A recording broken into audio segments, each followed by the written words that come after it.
ورضوانه سبل السلام ويخرجهم من الظلمات إلى النور بإذنه ويهديهم إلى صراط مستقيم. So I'm Liam Holiday, born and bred in the northeast of England, live in Washington all my life. I'm 36 years of age now, and I've recently moved into Newcastle upon Tyne.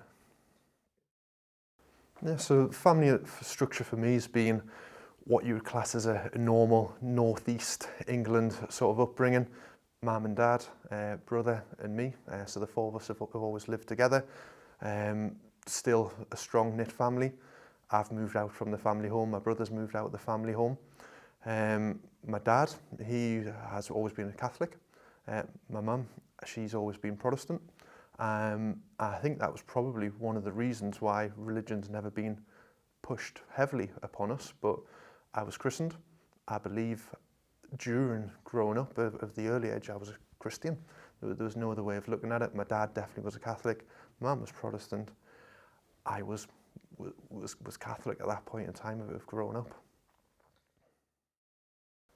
So my mum and dad obviously followed Christianity and different methods of Christianity, and I think the way they looked at religion definitely changed the way I looked at religion. So a story that my mum always told me was when they were getting married and my mum explained to her mum they were getting married, the first thing that my grandparents said was, "You're not getting married in a Catholic church."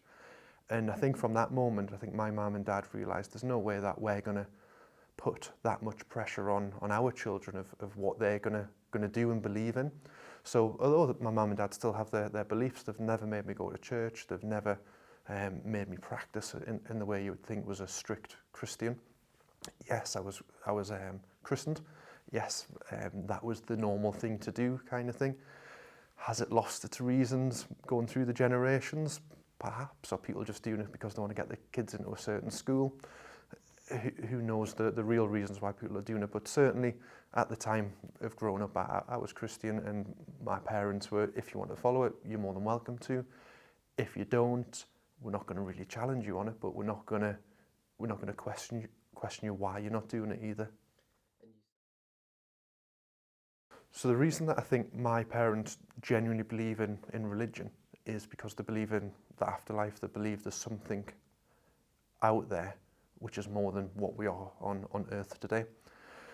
We lose loved ones. We say they've gone to another place, they've gone to a better place. They're still with us, but they've gone for a better journey at that point in time. And at that point in time, I still believed that we were going somewhere. That there was a point in life that we were going to get to somewhere after we passed away.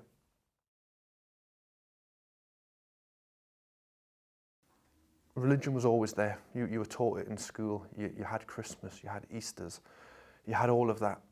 As I started to get a little bit older and started to work out why are we doing this, what was it for, my perception started to change quite a lot, because nobody was doing Christmas for the celebration of Jesus Christ's birthday. Nobody. All my friends and family, perhaps with the exception of my grandparents. But we were certainly celebrating the gifts. We were celebrating the presents. We were celebrating the coolest new phone, the coolest new skateboard, however young I was, kind of thing.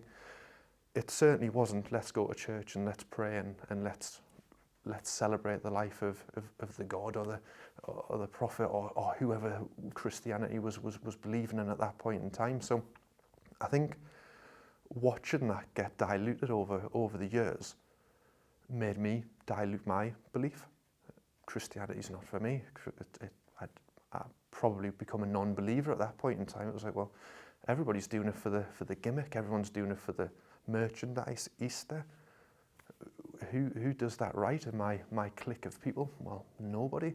Everybody does it for the Easter eggs. Everybody does it for the new clothes. Everybody does it for the long Easter weekend from work, kind of thing. And at the age of sort of 11, 12, 13, 14, I'm starting to think to myself, well, people are just doing it for a laugh. People are making money out of this. People are making Christmas cards. People are making Easter cards. People are selling Easter, Christmas related things. That's not about religion. That's about making a profit. And I think at that point, it was certainly sort of that kind of age. Religion to me wasn't what it was.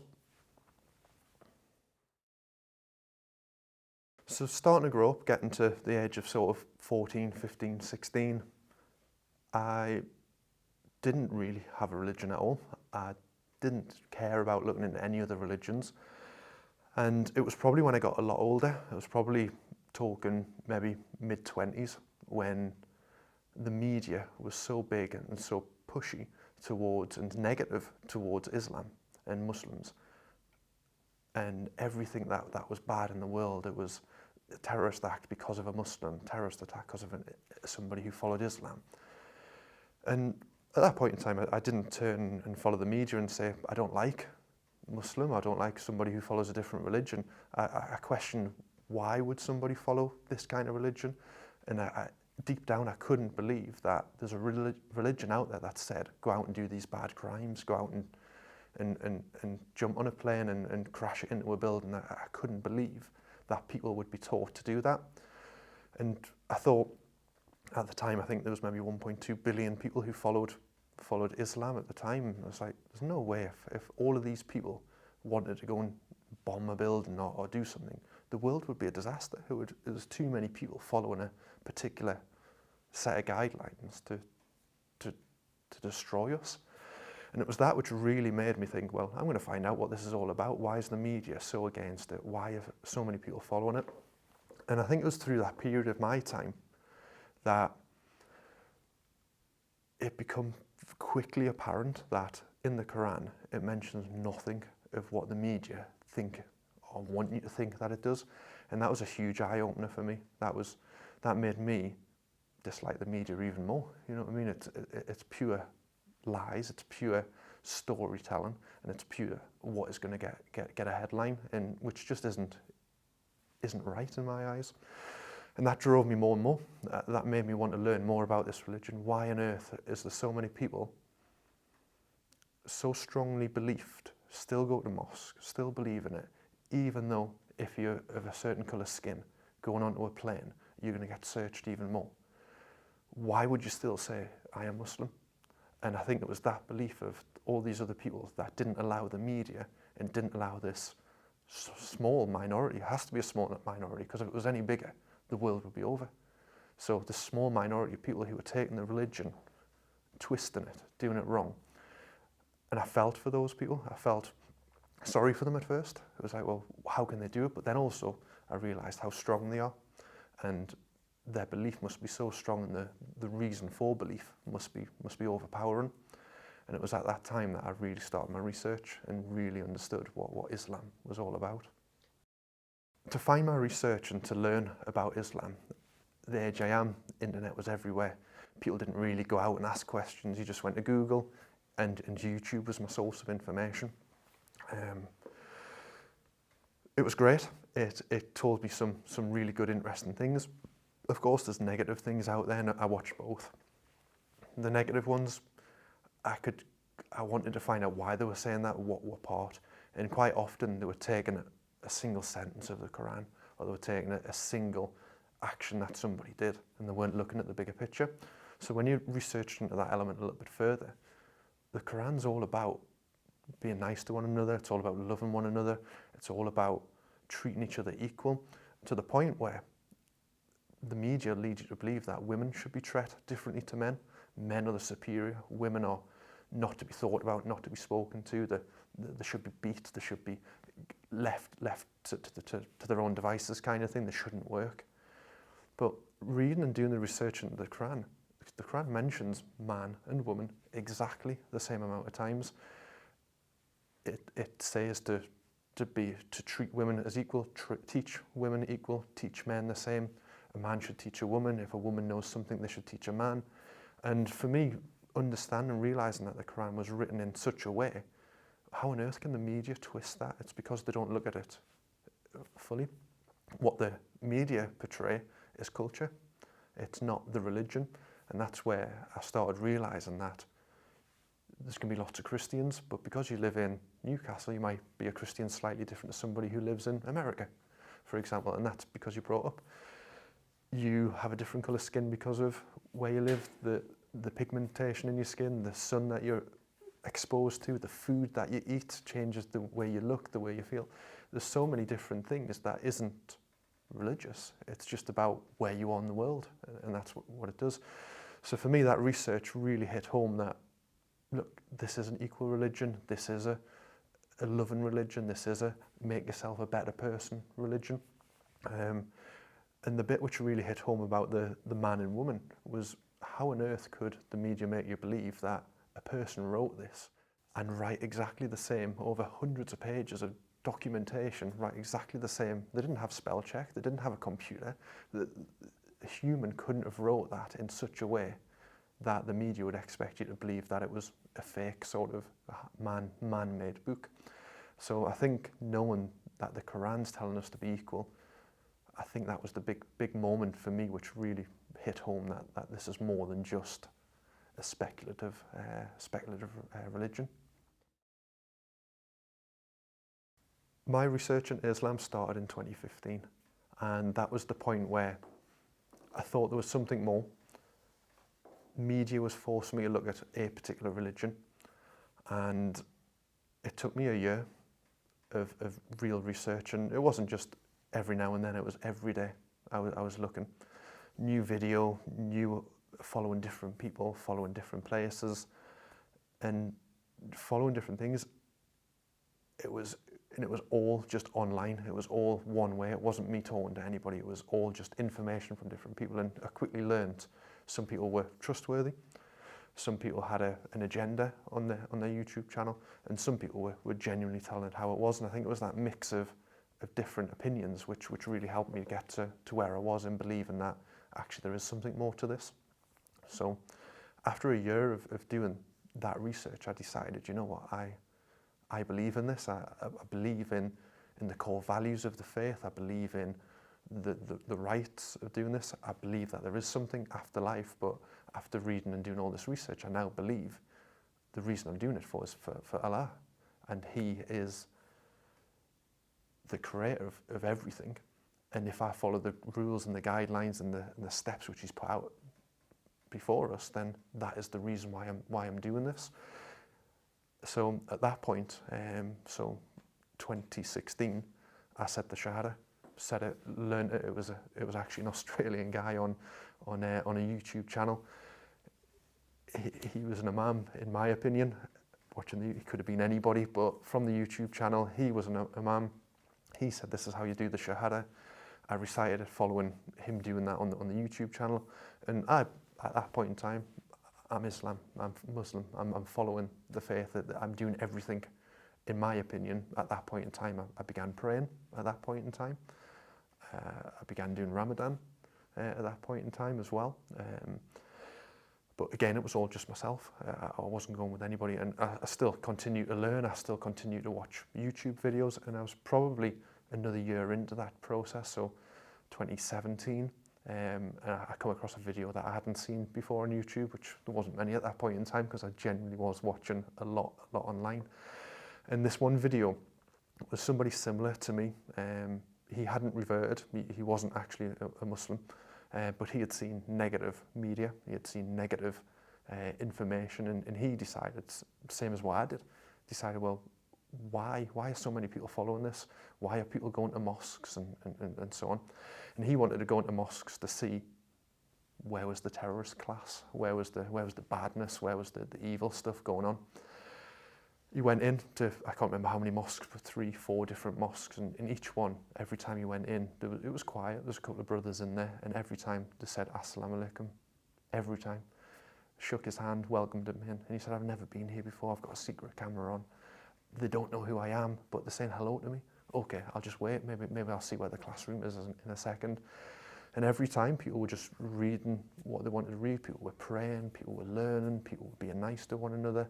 And there was just modest, nice people in every single mosque. And like I say, he went to 3-4 different mosques, and it was exactly the same.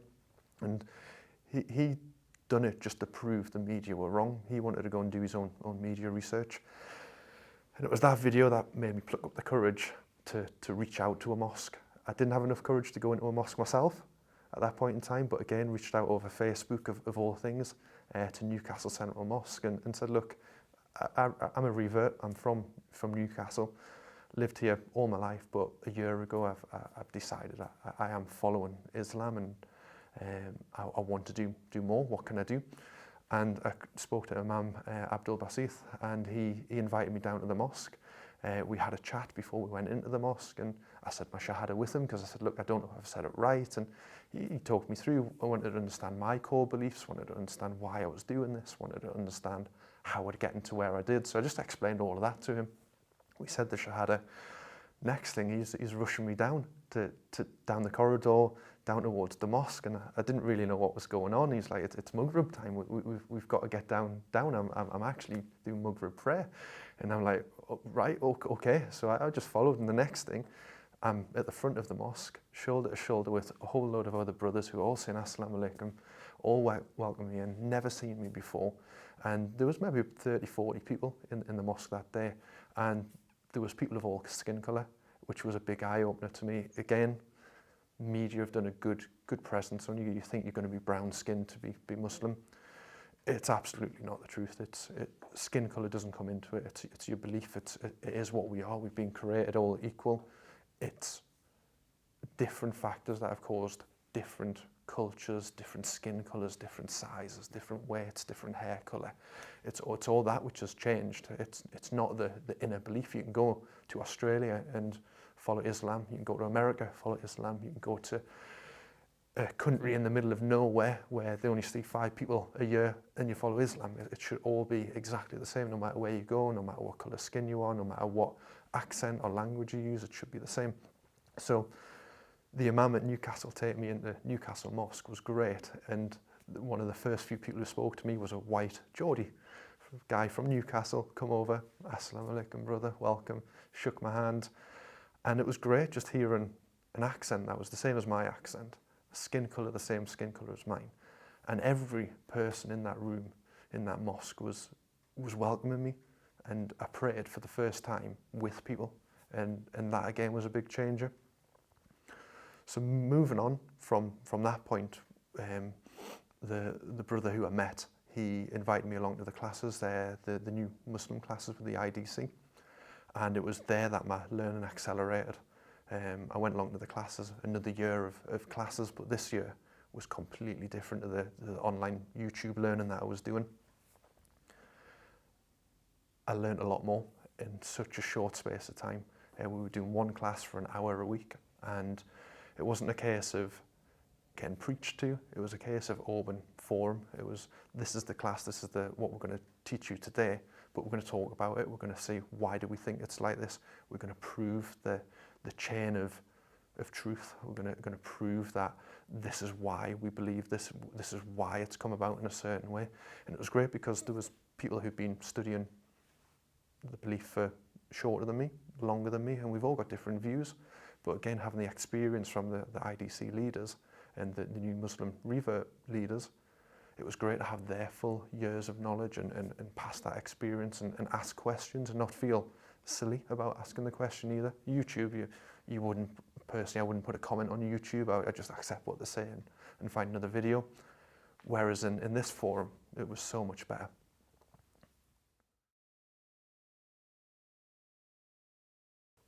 Looking back over how I've gotten to where I am and how my beliefs have grown and the age that I am, looking back, I always knew there was something more to life, even at the point when I thought there wasn't something more to life. Deep down, if I really thought about it, I always thought there was an afterlife. I always thought there's something more there. Anybody who's watching or wanting to learn more about Islam or has that sort of belief somewhere, what I wish I did a little bit earlier was come and speak to the local mosque. Come and learn more. Don't fear what you don't know. Fear what you don't know because you don't know. Go and learn. Go and learn about that side of things. Go and find out more information. Educate yourself. And if you educate yourself and you find that you don't believe. I'm not sure how you would, but come and do that. Put yourself in that position. YouTube videos, yes, they're a good start, but for me, they're not the right type of information. They're too one-sided. You don't know what people's agendas are. Definitely come and speak to somebody local. Come and speak to somebody who you can see how they go about life. After the IDC classes, we went out for meals, we went out for pizzas, we prayed together afterwards as well. We done Isha prayer together. It was great. I didn't have that watching the YouTube videos. I would watch 15 minutes and then move to the next one, And you never know whether they're telling the truth. You don't know why that. You don't know the setup. You don't know if it's being audited. You don't know if it's being ran or if there's other people who will challenge their beliefs. It's just one person behind a camera at that point in time. So I wish I'd just come to the mosque sooner at 15, 16, 17. At that point in time, didn't have to wait until I wanted to prove a point against media. So everybody comes into religion from different points. Some people are born into it and the parents are very strict in terms of, you will learn this, whether it's the right reasons they're teaching them or whether it's the wrong reasons they're teaching them. Some people are born into it. Other people may have been born into no religion and just had no beliefs, had no structure in life, didn't know where to go. And then there's people who, similar to me, have had a religious belief, but not a strongly pushed religious belief, and eventually found their own way. So I think, in my opinion, learning what I've learned, I think culture is a huge thing. And I think from speaking to some people and some brothers my age, they've found themselves now, at my age, even though they've been in religion all of their life, they've always been a Muslim, they've always believed in it, they've always done Ramadan, they've always had Eid. But as they're my age and they come to the mosque more, they're generally saying they've reverted, they've come back, they've found the love for the beliefs again. And I've got one brother at the mosque who says, I've been a Muslim for longer than him, even though he was born into the religion. And it's because he genuinely didn't believe in it. He almost rebelled against his parents. And I think as the generations get older and that pressure dilutes, unfortunately, but in the right way, that pressure dilutes of religion, I think we all will find our own inner beliefs. Reverts, I think reverts probably have it a little bit easier, especially if they haven't had the pressures of a parent saying come a particular way. My friends, they are similar. They haven't had any pressures of beliefs. They've also been brought up open-minded. So when I come out to my friends, my workplace, and say, don't get me wrong, I don't go and shout every day I'm Muslim, but it's apparent when you go away to pray, or it's apparent that you're not having an alcoholic drink, or it's apparent that you're doing Ramadan and things like that. People find out, and everybody's really acceptant. It's absolutely fine. It's such an open-minded world. So I think a revert, and especially if you've been brought up in that environment, is a lot easier. Probably harder to find the religion from the people who I've spoken to, or people who are born into the religion, who are forced and don't know it any other way. I think it's harder for those guys to really find their own belief and step away and challenge the thoughts of the parents of whether or not they do want to believe. And the guys that I've spoken to, the brothers that I've met and learned along the way, they absolutely have found the right way and found what their inner beliefs are. Probably the biggest lesson that I've learned in this whole journey of where I am today is don't believe everything you hear. The media's not true. Culture isn't true. My family now, today, I'm married now. I have a born Muslim wife. Even her family are learning little pieces from me. We got married 2 years ago. We had our nikah 2 years ago. And at that time, Imam Abdul was saying to my father-in-law, that's culture. I'm not doing that at the nikah, it's culture. And even my father-in-law was like, right, okay, even I'm 60 years of age and I'm still learning. And we've been to the mosque together a lot of times, and it's great just seeing how he does things and how he learns, and I'm learning from him now, but also he likes seeing how I'm doing things. And when I was going, some of the stories that I've mentioned from the class, he likes learning from that as well. But the big thing is, you can't let that cloud your judgment. Don't let other people cloud your judgment. Don't let how someone's upbringing's going to affect you.